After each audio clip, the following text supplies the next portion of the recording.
Hello guys, here at the beautiful Maker Heights in southeast Cornwall, just up the road from my house. Just going to go on a bit of a coast path walk and a bit of an explore really. Vicky and her mum are going off exploring around Kingsand, Corsand and Millbrook, so I'm just going to have a bit of a mooch round, check out a bit of the coast path I've not been on before, go and explore an old World War II gun battery that I've been eyeing up for camping on. Yeah, I'm going to go meet them later on the beach and make some sausages, so yeah, just have a quick look, bit of an explore, make a coffee. I've got some noodles and stuff with me. Yeah, see what we find. That place is the best food and coffee this side of Cornwall. Seriously, if you ever come up to Maker Heights or this end of Cornwall, check out the canteen, they're amazing. Fancy glamping. Let's go. These fancy tents here, I think it was this one, was where my buddy Kyle was staying this weekend with his girlfriend. Now bear in mind Kyle lives in Newquay, I live at the other end of Cornwall. The chances of him staying here for the weekend are, yeah, that's a bit crazy to see that on his Instagram, that he was literally like 3 miles up the road from me. But yeah, Kyle, hope you had an awesome time, mate. Welcome to my part of the world. It's gorgeous, isn't it? So we've come now past Maker, past the Sea Forts campsite, into this area. There used to be an awesome little shepherd's hut parked here. Not seen that for a while, I'm not sure what's happened there. This way goes down to Kingsand. You go down the path, you do a right through some woods and it comes out in the little village of Kingsand. But yeah, this area is where my friend Vix runs a foraging course. Yeah, like I say, in this area here is where Vix and my partner Vicky, actually, she works for her. They run, it's called the Family Foraging Kitchen, and they do like wild food boxes with like foraged, you know, edible plants that are grown locally. It's lottery funded. You just message them and to say, you know, can I get a food box please? And then they send you like a box with just awesome wild edibles grown right on our doorstep. Well, they grow on our doorstep naturally. Look, recipe cards in there. You get some information about the herbs and the plants and all that sort of stuff. It's great. I'll put a link in the description. You can check them out. Vix has got some awesome videos and she's like a natural, you know, presenter. Just great, and her knowledge just blows my mind every time I see a video. She's awesome. Love you, Vix. Such a gorgeous day today. Beautiful. Started off really cold. It was, you know, quite icy this morning. But now the sun's come out. I think it's about 10 degrees, but it feels warmer than that in the sun, but it's just beautiful. Out there is the Mewstone, and you've got Plymouth Breakwater here. And then Plymouth is that way, Devonport, where the naval base and things is. And you've got Drake's Island kind of around here. If I go down that way, I'll show you guys. If not, you won't see it. And then just on the horizon, I don't know if you can quite see it on the GoPro, the hills there. That's Dartmoor, literally 20 miles away, about half an hour drive if that. Obviously depends how fast you drive. Gorgeous day. I love Cornwall.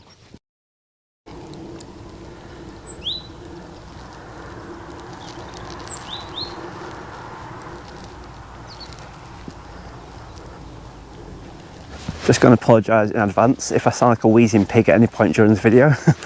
It's a combination.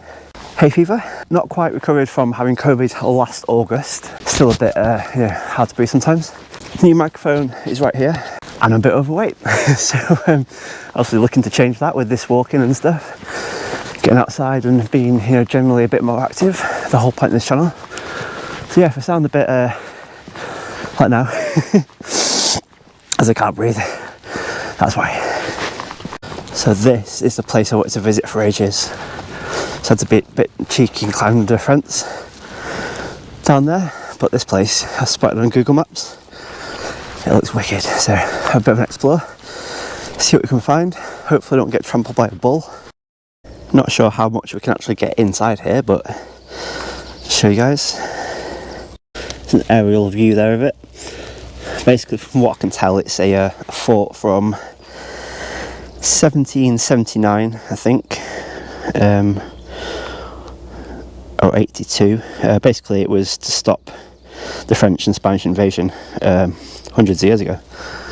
So this is one of many batteries around here in this area, and it looks wicked. There's a moat all around it, drawbridge there,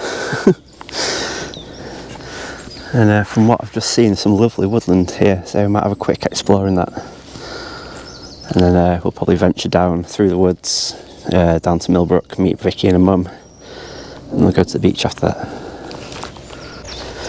Bit of a path going down, so we'll see where this goes.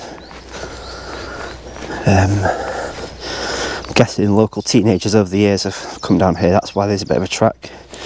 Oh, is that a deer print? Deer hoof? You do get a lot of deer around here. Right, so we're at the bottom now. This is that moat I've just shown you guys. So I'll have a bit of walk around here and see what we can find. I have been eyeing up this place for ages to do a little bivvy camp, so I wanted to come today because I'm in the area, just to have a bit of an explore. But you can see how cold it was overnight. It's still frosty here in the shade. Yeah, I was hoping we could get this top bit, because on Google Maps, like aerial view, it looks like quite a nice flat area with loads of grass and stuff. Obviously I think the only entrance is through that way over the drawbridge. That's because it is a fort after all. Not getting up there, am I? So potentially, future, I might do a little bivvy camp here. Wake up and you've got the sun and the birds. Water down there at Millbrook Lake. And then you've got South Down Marina over here. And that goes around to Plymouth Sound that way. But yeah, gorgeous little spot. Nice and quiet. Obviously not really maintained at all. It's all natural, so probably loads of ticks in here because you get the deer and other animals. But yeah, it looks nice. I have to come back here in the summer when it's a bit warmer, I think. Yeah, it's like what looks like some deer scat, I think, there. And there's little hoof prints here, and then there's a couple more there, I think. So yeah, definitely get the deer around here. So there's a lot of woodland. It's Mount Edgecombe Country House, which is over that way. So I've just realised I can put my GoPro between my chest and my chest pack. If you guys can see this properly, but no hands. Ooh. Makes it a lot easier than carrying it. Just walking now. I gave up exploring that bit because there wasn't really much else to see. There was a bit of nice woodland that I saw with like bluebells and grass and things, but that backs onto Pigshill Woods, which as far as I can tell is like a local community woodland. But there's two people in there that kind of, you know, I saw them, I don't know if they saw me or not, but I think they're like forestry worker people, so I didn't want to go in there if they're, you know, cutting down trees and things. So I'll try and find another way in if I can. And then just have a bit of an explore, because I've been meaning to go there for ages as well, and obviously I've not, because I would have shown it to you guys. So I've not really got a plan for today. I'm just kind of like aimlessly walking, just exploring bits as I see them. So I don't know how interesting this video is going to be for you guys, but I'm fucking loving it. I have been on a bike ride around here, and I can tell you this hill is killer. So this guy's flying up it like a machine.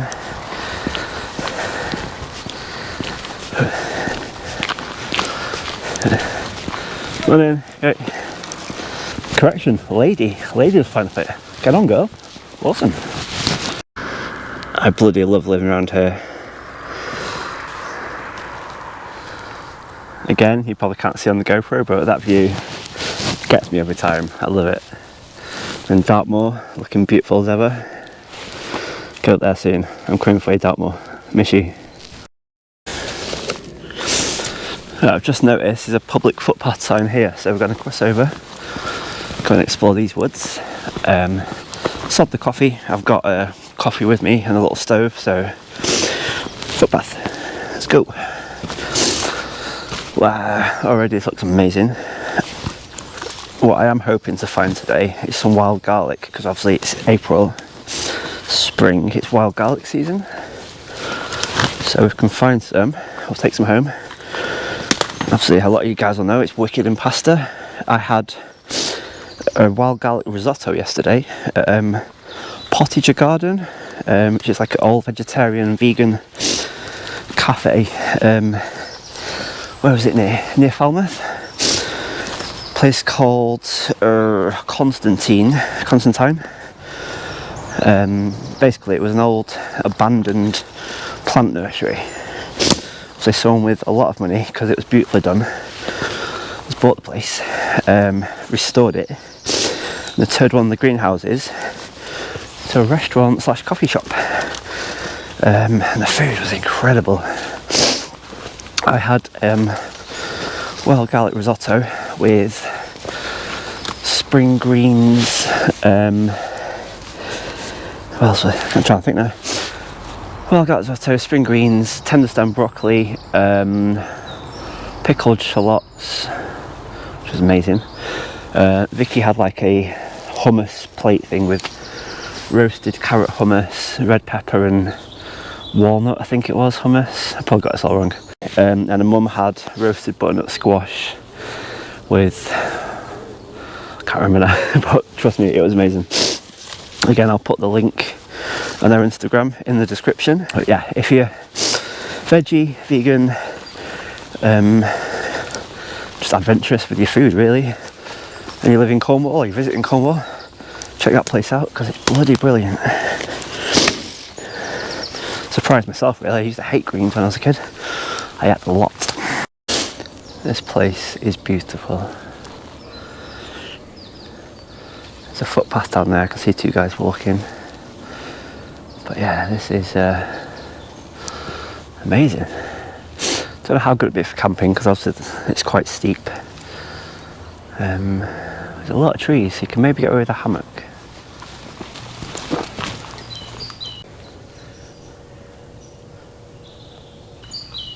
Guys, I've just spotted a deer. I'm going to switch to my phone camera now, I'm going to show you.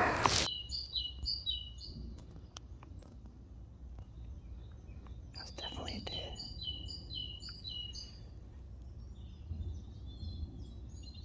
I think he must have smelled me or heard me.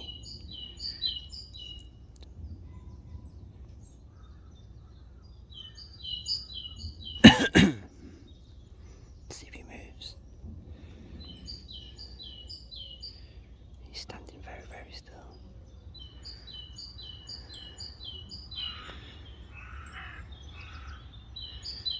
He's a big old boy.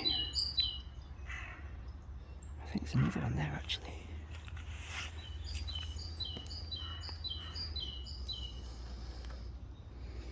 Obviously there's one here. I think there's another one. Yeah, there we go, look, they're moving.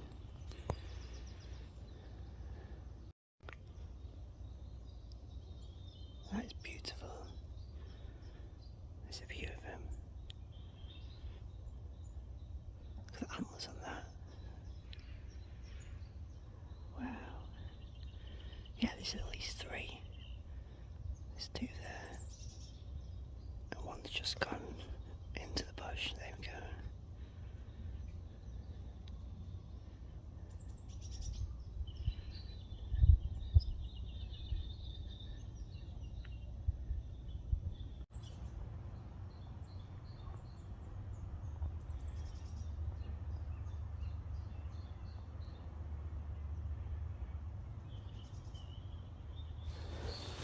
That was amazing.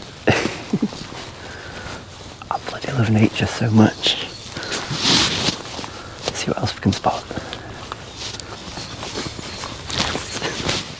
It blows my mind every time how this is here with nature and deer and beautifulness. And literally across the water you've got Plymouth, which is still nice in parts, but you know, it's a massive city there. Naval base, nuclear submarine base and stuff, and then you got this, like literally, you know, not even 2 miles across the water, and I've just seen bloody deer, like, and a pheasant. Obviously you get them everywhere this time of year, but yeah, I love living here. I feel so lucky sometimes, well, all the time. You can see as well that deer hoof prints here going up the hill. Obviously this must have been like, you know, hundreds if not thousands of years they've been using this trail here.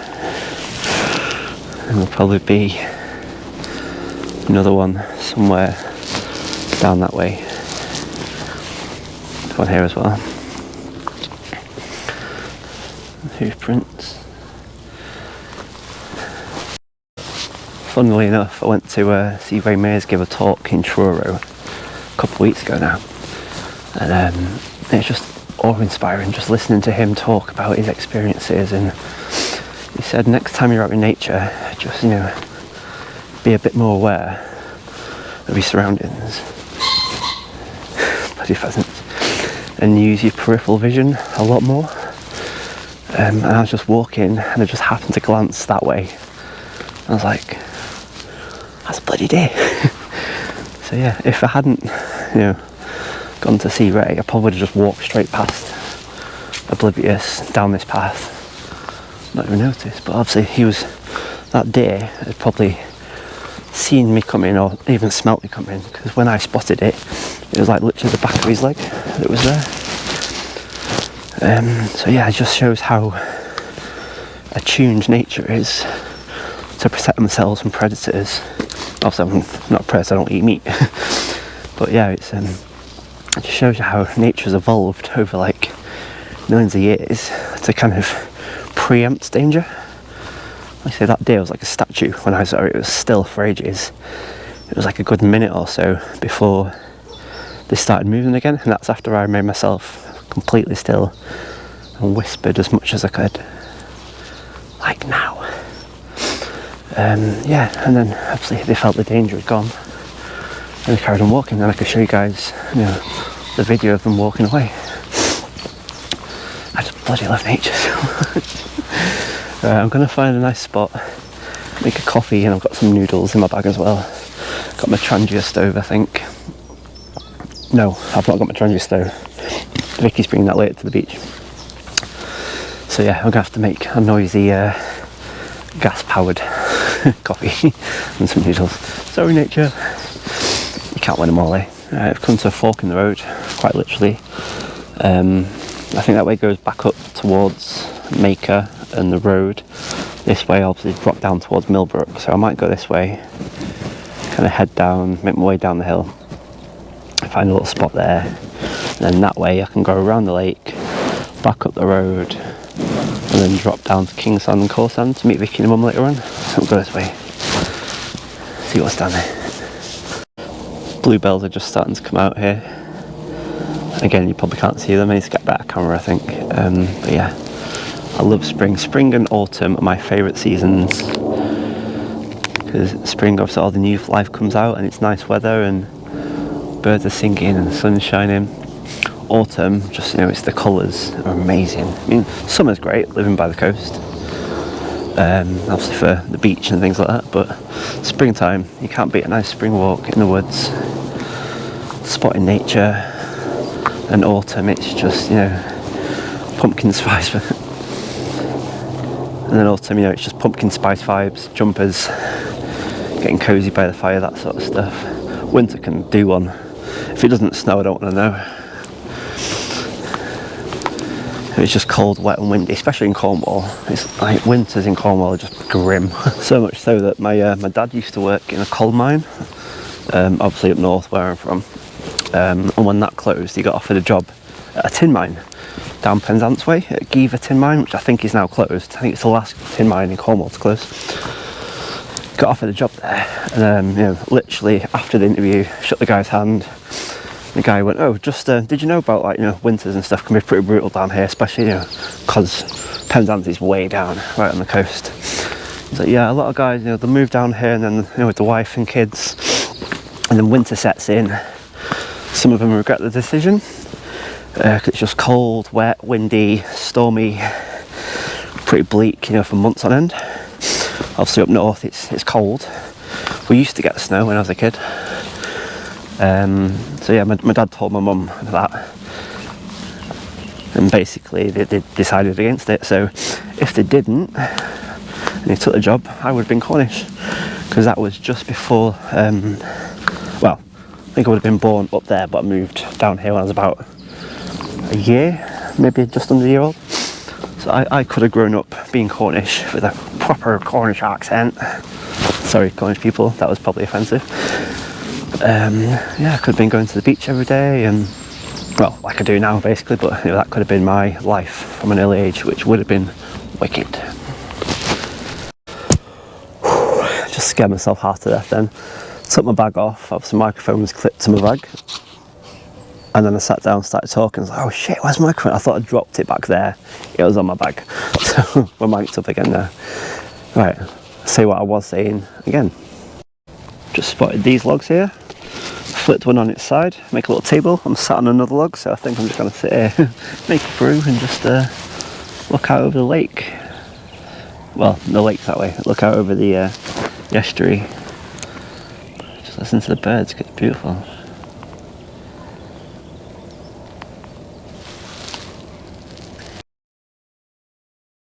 Yeah, the trend year is a lot nicer and quieter, but obviously when it starts going at first, you can't always see the flame. I've just gone to put the guard on and absolutely burnt my knuckle, singed all the hair off my hand. So yeah, we're going to get some water in there. So we've got the little trusty Stanley cook set. That's going to go on there, and then we're going to do the noodle. We'll do the coffee first, and then we'll chuck some noodles in that water. Because obviously I don't want, you know, chicken curry flavour coffee, which would be pretty grim. Well, the water's boiling. I'll show you guys my new day pack. Picked it up at Go Outdoors the other week. It's the Low Alpine Air Zone Trail 30.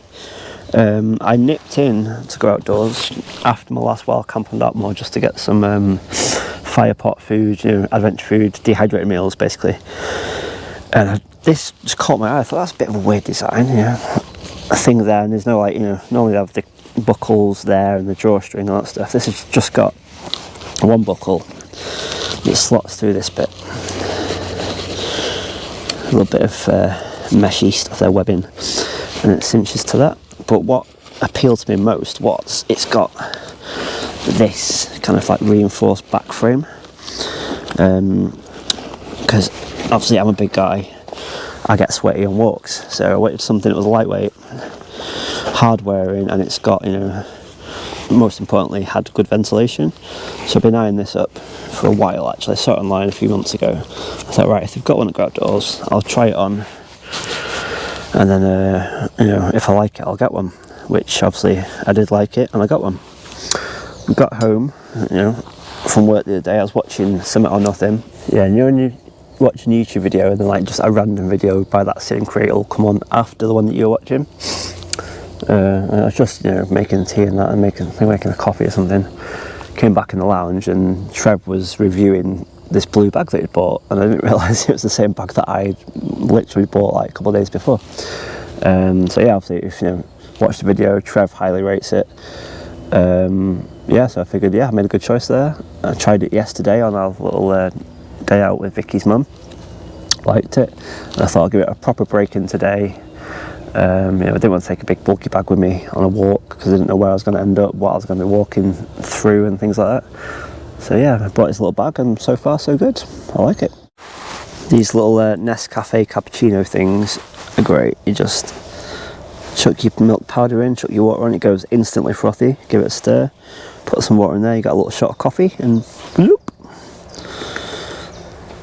instant little cappuccino. So obviously it's boiling hot water, so this will be piping hot. I'm just going to let this sit for a bit. I might put a bit more cold water in it actually. Give it a stir. Sadly I don't have any chocolate sprinkles, but yeah, such is life. But yeah, they're decent for keeping you in your bag. They weigh nothing. Obviously got a massive shelf life because it's all powdered. Put that there, we'll do some noodles now. But yeah, these are good. Taste alright as well. Trangia's just run out of fuel, so I have to switch to this noisy little bugger now. He's good, but he is, like I say, like a little jet engine. Not the safest, it's quite tall, but good little backpacking stove. I might bring my Alp Kit 900 titanium pot next time. That's like shorter but wider.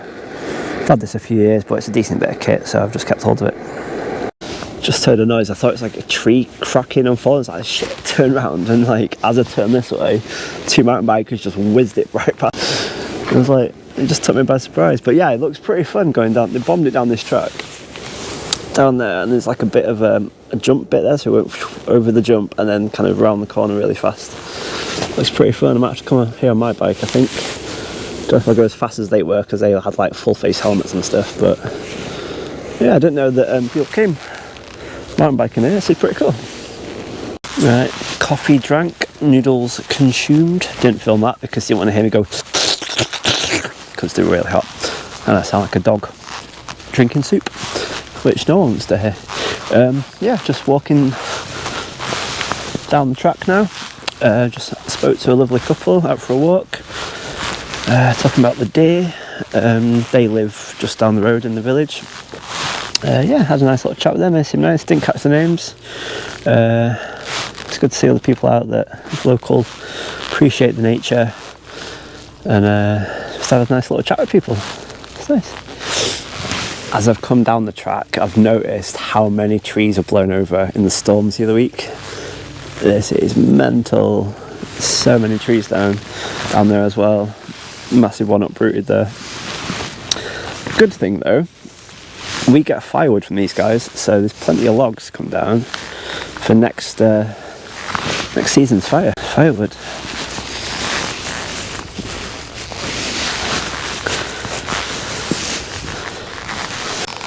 So I just come across this tree as well. That is a big old boy, isn't it? Look at the size of this.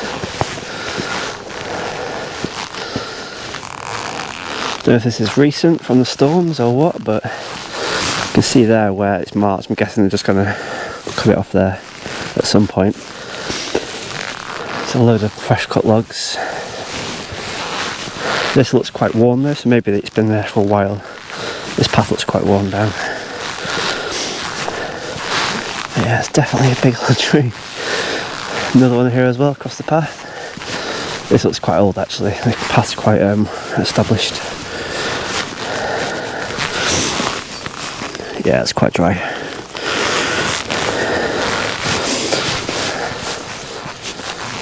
Some big old trees though.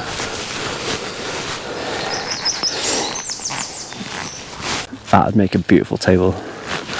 It weighs a ton though. But I'm a size 9 boot. There's a big old piece of wood. Don't know how you get it out of here. Maybe across the field, but you need like a Land Rover or something to drag it. But yeah, the size of these bloody logs, huge. Some good timber there.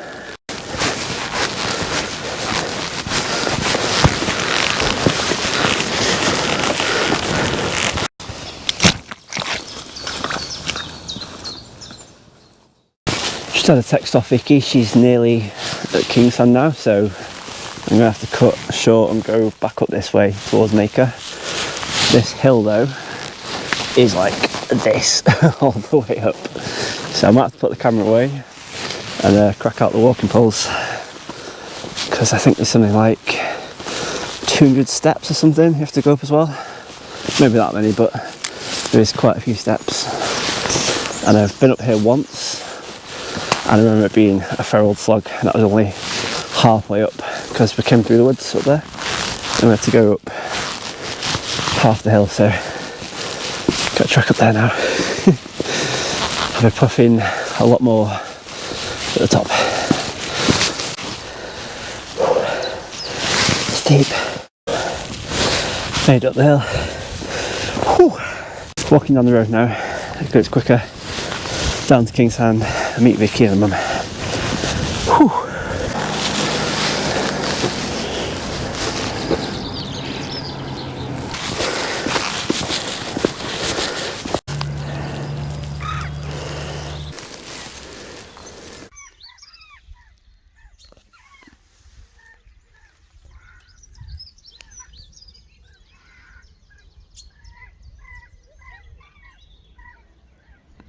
There's a crow attacking a buzzard.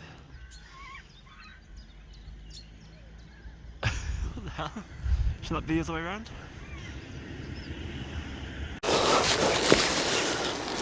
Love it.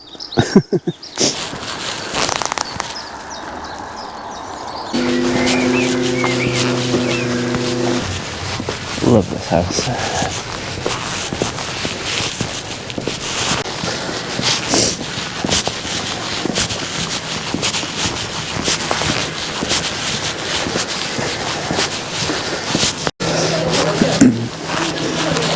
Made it.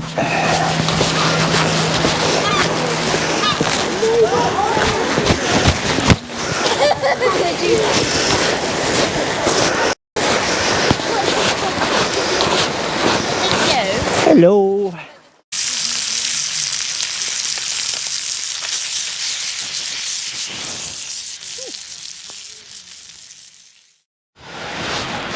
So I've just got here and Vicky said that the local resident seal spearmint is asleep on the beach apparently, but she's also white and so is the beach. So I've still not seen her. She's been around here about a year and a half and she's somewhere over there. I'll get the phone out and try and zoom in and find her.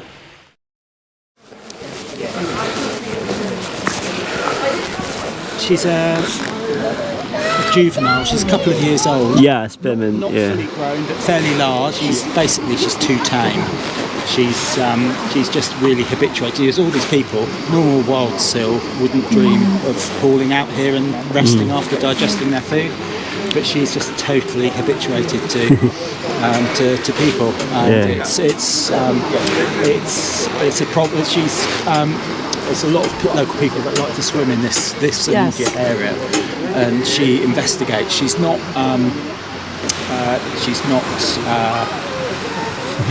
boisterous. She's not over feisty, and she's not bitey, but she's inquisitive, and she likes to investigate with little nibbles and so on. So she's in the wrong place, really. Can you do anything about it? Well, we're trying to work out what we can do now. Yeah. We can't really watch her during the night. But the worry is that she might come up on the road in the early morning, and if she just pulls out there, there's delivery lorries and all sorts coming out. So so we're working out a plan with the RSPCA.